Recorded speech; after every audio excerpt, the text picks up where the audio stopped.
Hello guys, what's up? So I'm back again for another tutorial video. So in this video, I will gonna show you how to change the size of your page in Microsoft Word, so if you are interested then keep on watching.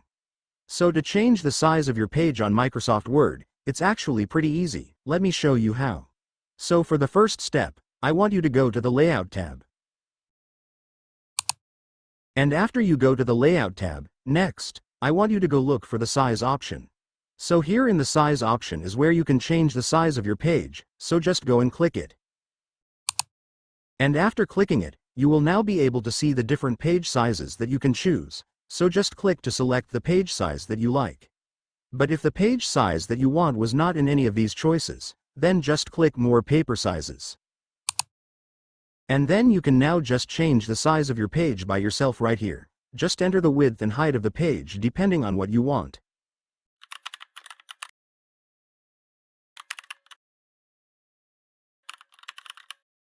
And once you're done entering the size that you want, you can now click OK to completely change the size of your page.